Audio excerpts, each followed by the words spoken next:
저 일어나서 해야 되는데 이 찍는 것 때문에 안 돼요. 괜찮습니다. 예, 경원일보의 황민호 기자라고 하는데요. 이 걷기 이거 이외에 좀 질문 하나 더 드리겠습니다. 그 한 몇 달 전에 그 복합문화융합단지 그 토지 공급자인 의정부 리듬시티에서 보도 자료를 이제 냈었는데 거기에 보면 의정부시에서 JTBC 보도에 의해 그 JTBC 보도에는 이제 그 문제가 있다고 이제 보도가 됐었잖아요. 그거에 대한 반박을 하는 보도 자료를 보도자료 2페이지하고 설명자료 9페이지에서 한 11쪽 정도 되는 분량을 보도를 작성해서 이제 과장 정결 사항이니까요, 보도자료는. 그래서 보도자료 배포하려고 했는데 제가 알기로는 시장님이 그걸 중단시킨 걸로 알고 있습니다.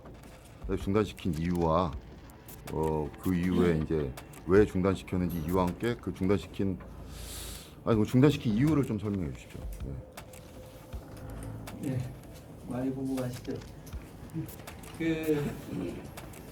잘 아시는 것처럼 복합문화단지는 우리 시민들이 굉장히 관심을 갖는 사안입니다.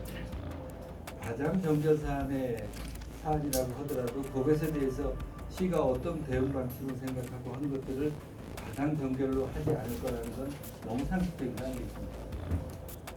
JTBC가 보도를 하고 나서 거기에 대해서 시가 어떤 설명을 하는 것이 필요할 것인가 아닐까 하는 것들이 스무드리 결의가 있었고요. 그것에 대해서 저랑 당연히 상의를 했었고 그 시점에 이것이 보도가 되는 것이 필요한가 아닌가 하는 것들을 내부 검토를 하는 건 너무 당연한 일이고요. 저는 그것이 뭐가 문제가 되는지에 대해서 우선 의문이 들고요.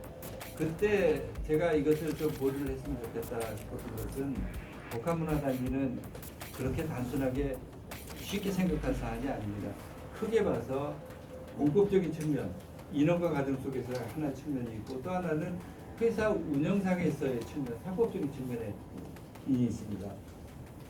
이것에 대해서 제가 들여다볼 수 있고 제가 컨트롤할 수 있는 범위는 공법상의 측면입니다.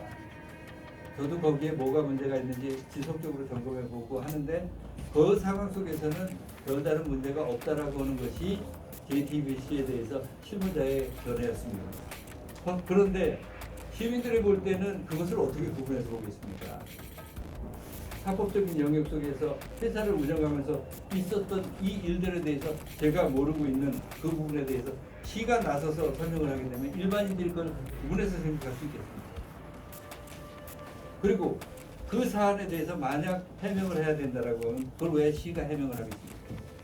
리듬시티라고 하는 사업 주체가 있는데 사업 주체가 해명해야 되는 것이고 너무 상식적인 일입니다. 저는 너무 상식적인 일을 가지고 그것이 뭐가 문제가 있다라고 하는 것 자체가 사실 이해가 되지 않습니다.